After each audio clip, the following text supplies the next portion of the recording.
For hours after my wife stopped breathing, I was still sitting by that bed, holding her hand while it went cold. I called my son to tell him his mother was gone. He laughed, and he said, "Dad, don't be dramatic. They're boarding our group right now." Behind him I could hear laughing, music, and airport announcement running over all of it. In the last 11 days of her life, my wife said his name 91 times. She was waiting for him. He never came. He didn't even come to her funeral. My name is Ray Delaney. I'm 64. I spent 31 years fixing school buses for the district, and I live in the same brick house on a hill in Bloomfield, in Pittsburgh, that my wife and I bought when we were 26 and stupid and happy. Colleen died on a Tuesday morning at 5:52. Colleen was sick for a long time before she was dying. The doctors called it congestive heart failure, and that's true the way a headline is true. What actually happened is that she got tired. Tired of working. Tired of waiting for the phone to ring on her birthday. Tired of pretending it didn't land like a slap every time our son's wife called our house. Quaint. I made the call that afternoon. I remember my thumb shaking over his name in my contacts. The same number I'd called every Christmas Eve for a decade. The same number that had stopped picking up somewhere around year 3 of his marriage. Dad.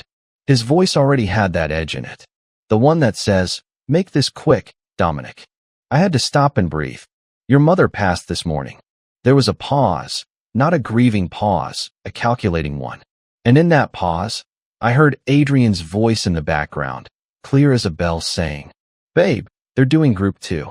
Dad, don't do this right now," he said. "We're getting on a plane. It's the Lisbon thing, we've had it booked since February. Mom's had scares before, okay? She's had, like 4 of them. She's gone, Dominic. She's in the next room." I'm holding her hand. Okay. Well, a rustle, a zipper.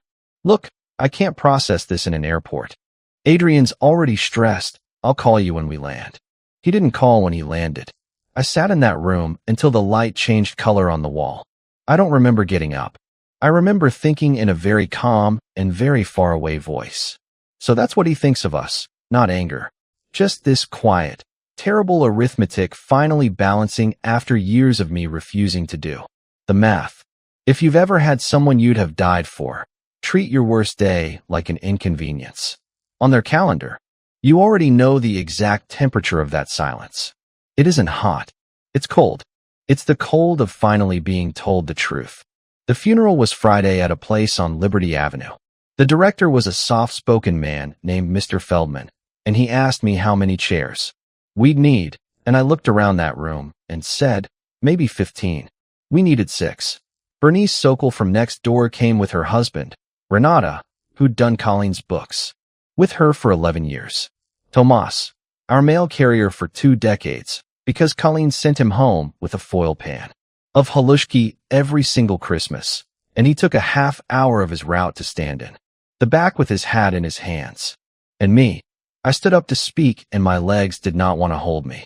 I talked about how she taught herself accounting from library books at the kitchen table with a toddler on her hip. I talked about how she sat up 72 hours straight when Dominic had bacterial pneumonia at age 6, refusing to sleep because she said somebody had to be watching his chest. I did not say that he wasn't there. I didn't have to. There were 42 empty chairs saying it for me. Here's what I want to be honest about, because I promised myself I'd tell this straight. Nothing at that podium. I was not thinking noble thoughts about my wife. I was thinking, he is on a boat right now, and I hated myself for thinking it. You're supposed to grieve cleanly. Nobody tells you grief comes braided together with rage, and that the rage feels like a betrayal of the person you lost. He called me 9 days later. I was standing at the sink. "So how'd it go?" he said. "How'd it go?" I actually laughed out loud, one ugly bark of a laugh, and then I said, "We buried your mother, Dominic. That's how it went. Don't be like that. You have no idea what that trip cost. Mom would have wanted us to. She asked for you." My voice came out shaking. Every day she'd wake up from the morphine and say, "Is he here yet?" And I lied to her, Dominic. I told her you were on your way. I lied to a dying woman so she wouldn't die knowing. Silence. "Then that's manipulative, Dad." He hung up, and I stood at that sink for a long time with the water running over my hands. 3 weeks in, I finally opened her dresser. I want you to understand what that's like, because if you haven't done it yet, you will. Everything is exactly where she left it.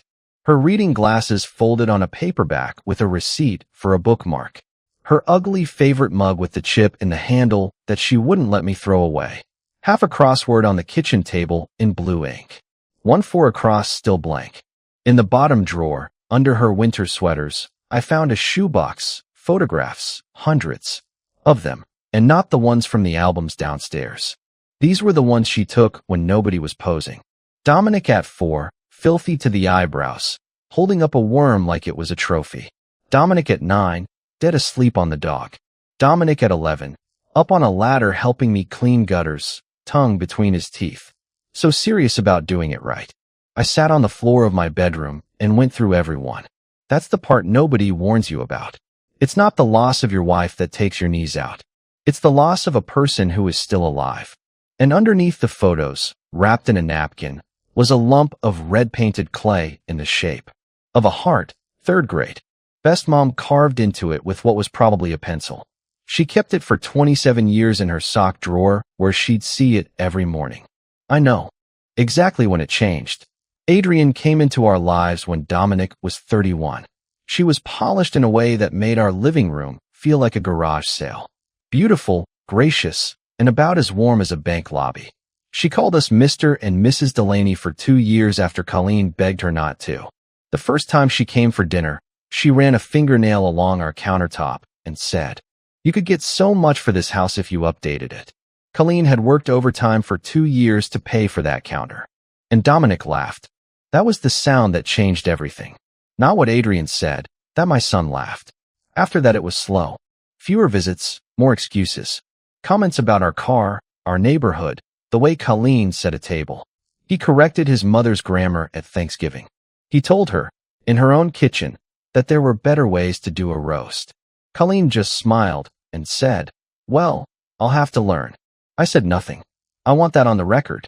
I sat right there and said nothing, because I told myself it was a phase, because confrontation with my son terrified me more than his contempt did. That silence is the single greatest regret of my life, and if there's one thing I'd hand you out of this whole story, it's this. The moment you let someone insult the person you love and you tell yourself, keep the peace. The peace is already gone. You're just paying for the privilege of pretending. 6 weeks after the funeral, my phone rang with a number I didn't know. "Mr. Delaney? My name is Inesso Conco. I'm your wife's attorney." My wife didn't have an attorney. "There must be a mix-up," I said. "We've got the house and a savings account with maybe $9,000 in it." There was a pause. And then very gently, she said, "Mr. Delaney, I think you should come downtown." Her office was on the 4th floor of an old building on Wood Street. She was maybe 50, sharp glasses, a folder in front of her about 2 inches thick. She asked me how much I knew about her finances. Everything, I said. She did the books. She was better at numbers, but there's nothing to know. She slid a page across the desk. Colleen owns 6 properties, 2 duplexes in Millvale, a triplex in Etna, 3 more across the river. She had brokerage accounts at 2 firms and a term life policy I'd never once seen a statement for. I said, out loud, like an idiot, "That's not my wife." My niece was kind about it. She explained that Colleen inherited a rundown duplex from her aunt 17 years ago, and instead of selling it, she gutted it herself with a borrowed nail gun and rented it out. Then she used that income to buy the next one and the next. And the whole time, she was doing books for 11 small businesses in Lawrenceville out of our kitchen, not the little part-time thing she'd always called it. "What's the number?" I said. Ines checked her page. "With the house and the policy, we estimate $4.3 million. There is a very specific sound a clock makes when a room goes completely silent. I thought about every winter I took over time in the freezing bus yard. Every time she said, "Ray, let's not. Not this month." Every dented used car. "Why?" I said. My voice barely worked. "Why would she hide it? She didn't hide it from you out of distrust." Ines opened another folder. She left notes. She wanted to tell you at 65 as a retirement gift. And she wanted to make certain your son knew nothing until he was. And I'm quoting her, a person I recognize again. My phone rang in my pocket on the screen. "Dominic, 6 weeks of nothing." And he calls me in that office on that day. I stepped into the hallway. Dad, warm, almost bright. God, I've been thinking about you so much. How are you holding up in that house all alone? Managing. Look, I feel awful about the funeral. Adrian and I talked about it a lot, and we were wrong, okay? We want to make it right. We're actually worried about you out there by yourself, and honestly, Mom probably left. Everything in a total mess, paperwork-wise. Let me come out and get my eyes on it. I'm good at this stuff. And there it was. How do you know there's anything to look at? I asked. The pause was maybe half a second too long. I just meant death admin. He was lying. Somebody had talked. Later I found out exactly who. His wife had called Enu's office twice, presenting herself as a family member, just confirming the estimated valuation. They came out that Saturday, and I watched them sit in a rented Audi in my driveway for 6 full minutes arguing. She was talking with both hands. He was nodding like a kid, getting last instructions before a test. Then they came up my steps, and I opened the door before they could knock. The hug he gave me was choreographed. I'd know, because I raised him, and I know what his real ones feel like. Adrian stepped forward with a soft, sad face and said, "Ray, we're so sorry. Colleen was such a wonderful woman. 5 years." That was the first time she'd used my wife's name. They came in, and their eyes went everywhere but at me. Her gaze snagged on the grandfather clock that came from my grandfather on Colleen's china cabinet, on the 2 landscapes over the mantel. The concern started inside of 10 minutes. Wasn't the house too much? Wasn't the hill dangerous and ice? But I noticed I was repeating myself lately. Wouldn't I be happier in Chicago, near them, in a very nice place with a memory care wing just in case? Then Adrian reached into her purse and produced a business card for a geriatric psychiatrist.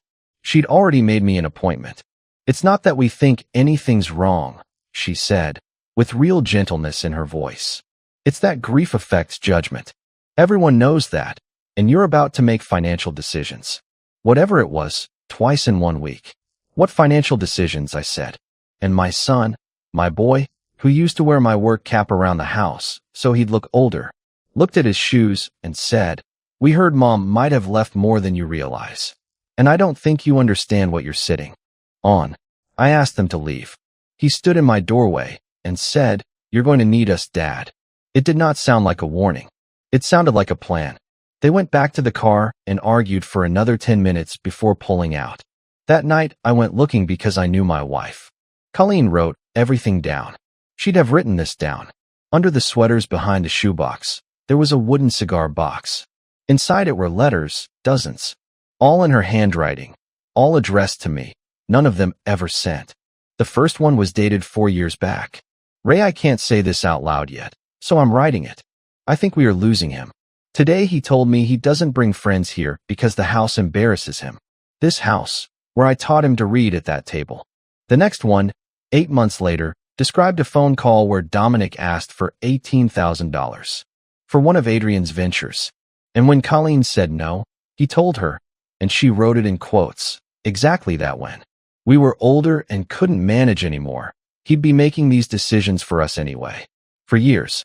She'd been saying it out loud for 4 years, and she carried it alone because she knew what it would do to me. The last letter was written 7 weeks before she died, and her handwriting had gone thin and shaky. "My Ray, if you're reading this, then it happened the way I was afraid it would. I need you to know I didn't build this because I didn't trust you with money. I built it because I couldn't stand the thought of you ever having to ask that boy for anything. There's one more thing. I hired an investigator, Dwayne Pryor. NS recommended him. It's about Adrian, Ray. Our son is not her first. Please read the file before you feel sorry for anybody, including me." I read the file at 2 in the morning at my kitchen table. Adrian had been married 3 times before Dominic. Every husband older, every one within a state. Every marriage ended with a will amended within the final year. Dwayne cut out, and Adrian moving to states over under a slightly different name. And here's the part one did not expect. There was a section on her childhood, foster placements from age 7, 4 of them. A mother who lost the house. Dwayne had included a copy of an eviction filing from when she was 11, with her name on it as a minor occupant. I sat there with that piece of paper, and I understood her. Not forgave, understood, because a kid who watches her whole world get put on a curb, in garbage bags, learns one lesson and learns it in her bones. Love is weather, but money is shelter. And a person who believes that will chase shelter for the rest of her life and call it love. And she will genuinely, sincerely believe she is rescuing every man she takes it from. I think Adrian looked at my son and honestly thought she was saving him from a small life. In a small house with small parents. That's what made it dangerous. She wasn't a con artist playing a part. She was a true believer. I called Ines the next morning. She told me Colleen had built conditions into the estate that any attempt to have me declared incompetent without genuine medical cause or any attempt to force a power of attorney would trigger an irrevocable trust. Everything locked, Dominic reduced to a token, and she'd prepaid a legal team to defend it. Then Ines said, "Mr. Delaney, Mr. Pryor says they've already contacted 3 firms. It's going to be fast." It was 4 days. I was standing at the counter with my coffee, in the same undershirt I'd been wearing for 2 days when 2 cars came up the hill and parked nose to tail in front of my house. I want to slow down here because this is the part one still see when I close my eyes. Adrian got out first, charcoal coat, hairpin back, phone in hand, and she stood in the middle of my street and organized them like a foreman. She pointed at the porch, she pointed at the driveway. She said something to the man with the briefcase, and he nodded twice. My son got out last, and he stood by the back tire with his hands jammed in his pockets, looking at my gutters, not at the door. At the gutters he helped me clean when he was 11. He knew. Some part of him knew exactly what he was standing in. The bell rang, then knocking, hard, before I could even cross the room. I opened it, and a man in a very good suit said, "Mr. Delaney, I'm Grant Whitfield. I represent your son in a matter concerning your capacity and welfare." Behind him, a doctor, Priscilla Base with a clipboard, and a county social worker named Alvin who could not make eye contact with me and kept adjusting his lanyard. "We have an order for an evaluation," Whitfield said. Refusal complicates things considerably. I looked past all of them, straight at my son. "Is this what you want, Dominic?" And for 2 full seconds, something moved in his face. His jaw went loose. His eyes came up to mine, and he was 9 years old again for exactly as long as it takes a heart to beat twice. Then Adrian put her hand on his forearm. Just her hand. She didn't even speak. His face closed like a door in a draft. "We love you, Dad," he said, in the flattest voice I have ever heard come out of a human being. I stepped aside and let them in. For the next hour and 40 minutes, they took my house apart with paperwork. Dr. Cass asked me the date, then the president, then to count backward from 100 by 7s, and wrote something down every single time I paused. Alvin walked my hallway, photographing the stairs. Whitfield asked me 11 separate questions about the estate, each one shaped to make my answer sound either confused or reckless. And Adrian sat on my wife's couch with her ankles crossed, and she picked up Colleen's music box. The one I gave her on our 10th anniversary, turned it over, looked at the bass, and set it down with a small satisfied nod like a buyer at an estate sale. That's the moment I stopped being sad. "Mr. Delaney," Whitfield said, "are you aware your late wife left a substantial estate?" "I am." "And you understand the complexity of managing those assets?" "I understand. I have a lawyer." He smiled at me the way you smile at a dog doing a trick. "Family assistance in these matters is often, I need to make a call," I said, and I got up, and my knees popped, and I went into my kitchen.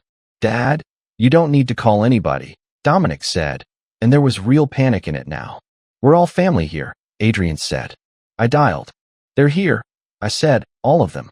Then I stood in my own kitchen for 4 minutes and looked at 1-4, across, still blank, and blue ink.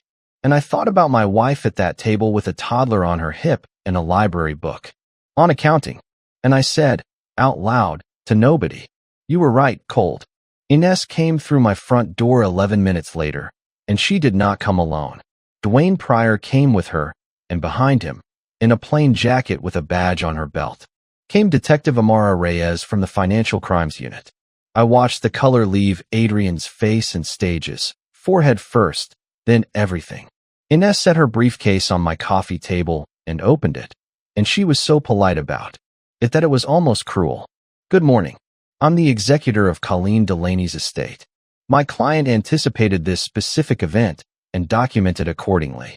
She laid photographs out on the table, one at a time, like cards. Adrian had a courthouse with a man in his 70s. Adrian had a different courthouse, different state, different man, different last name. 3 death certificates, 3 amended wills. Dominic picked one up. His hand was shaking so hard the paper made noise. What is this? That is your wife, Dwayne said quietly. In 2016, and 2019, and 2021. That's a lie, Adrian said, and her voice cracked in a way I'd never heard. Those men love me. Then you'll be able to explain it, Detective Reyes said. We have questions about all 3 estates. And then Ines took out a small recorder and said, Dominic, your mother recorded a conversation with your wife in this living room 14 months ago. Would you like to hear it, or would you like me to summarize? He said, play it. And my wife's voice came into that room. I wasn't ready. Nobody warned me. Her voice, that flat, patient, Western Pennsylvania voice, the one that used to yell up the stairs. That dinner was on the table filled my living room, and I had to put my hand on the back of a chair. I know what you are. I know about the others. Then Adrian's, cool as glass. You know what he'd be here? A guy who fixes furnaces. I gave him a life. And when you're gone, Ray's going to need someone practical. You mean someone who takes his signature? I mean someone who isn't sentimental about a house on a hill. It ran another 2 minutes. Enough for her to describe in complete detail the facility, the timeline, the power of attorney. When it stopped, the only sound in the room was my son breathing. He turned to her and said one word, Adrian. And she looked at him. And this is the thing I'll never forget. She looked at him with total sincerity and said, I did this for us. You'd still be nothing. Whitfield was already at the door, saying something about being retained under false representations. Dr. Bass was packing her clipboard so fast she dropped a pen. Alvin, the social worker, looked at me and mouthed, I'm sorry. And I believed him. Detective Rise took Adrian out my front door and down the steps my father poured in 1961. And it was just the 2 of us in that living room, my son and me, with the photograph still spread across the table like a hand nobody wanted to play. He sat down on the floor, not the couch, the floor. And he cried the way he did at 9 with his whole chest, ugly and loud. I didn't come, he said. Dad, I didn't come to her funeral. No, I said, you didn't. Can you forgive me? I stood there a long time. And here's what I told him, and I meant every word. I can forgive you. I already have. I did it about a week after, because carrying it was breaking me, and I'm too old to carry things that heavy. But forgiveness isn't a door key, son. You don't get the house back just because I stopped being angry. You get to earn the house back. And you're going to do it without ever asking me one question about money. He nodded. And then he said the only thing that could have started us over. Tell me about her last week. All of it. I want to know what I missed. We sat on that floor until it got dark. Adrian pleaded out on 9 counts across 2 states.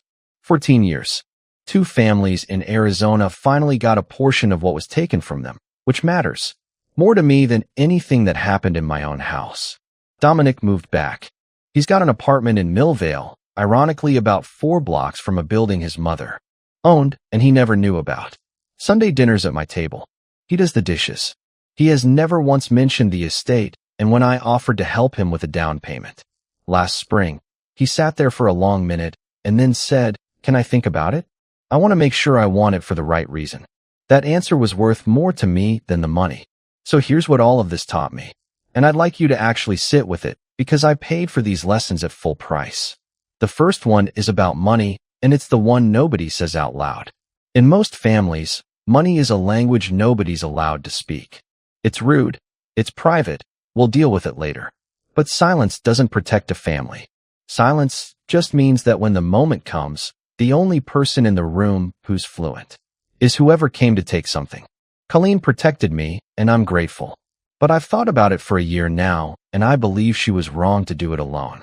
If we talked about it at that kitchen table like 2 adults, she wouldn't have spent Her last 4 years carrying a secret weight that I think, honestly, is part of what wore her heart out.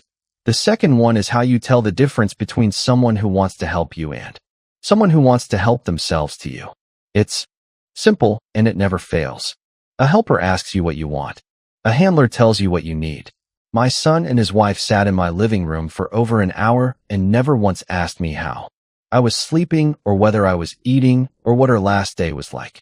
They asked about the house, the lawyer, the accounts, and my memory. Not one question about my grief. If somebody starts managing your reputation to other people before they've asked you a single question about your heart, that is not concern. That's positioning. And the third one, the one I tattoo on the inside of my eyelids. When someone belittles the person you love in front of you, and you stay quiet to keep the peace, you have not kept the peace. You've just agreed to pay for it later, with interest. I stayed quiet at that dinner table for 5 years. It cost me my wife's last 5 Christmases feeling like a guest in her own family. Here's one thing you can actually do today, and it takes 20 minutes. Sit down and write 1 page what you own, what you owe, where the documents are, and the name of one person you'd trust with all of it. Then tell that person out loud. Today, while you're healthy and nobody's grieving and nobody's desperate, 20 minutes. It's the cheapest insurance policy against the worst week of your life. And here's the question I want to leave in your hands. What about me about you? Who in your life talks about you in the third person while you're still standing in the room? Think about that one, because that's how it starts, long before the lawyers. Now I'd like to hear from you, and I mean that I read these. Tell me honestly what you think of what I did. Comment 1 if you think I was right to let them walk in the door and see it through to the end. Comment 2 if you think I should have called the police the second that Audi pulled into my driveway. Comment 3 if you think I shouldn't have forgiven my son at all, and I want to hear that one too, because some nights I'm not sure either. Tell me where you're listening from and what time it is there. I like knowing how far this has traveled from a hill in Pittsburgh. And if you've ever had someone smile at your face and inventory your house at the same time, say so, say it in 1 sentence. Somebody scrolling past your comment tonight needs to know they're not the only one, and I promise you they're out there. If this story meant something to you, subscribe. That's all. Just me talking about the things men my age don't say to each other, and every subscriber makes it a little more likely the next person who needs to hear this actually finds it. I'm glad you stayed to the end. Colleen would have liked you. This is a fictional story inspired by real emotional experiences, fully rewritten and reimagined in Pittsburgh to create original content. Any resemblance to real people or events is coincidental.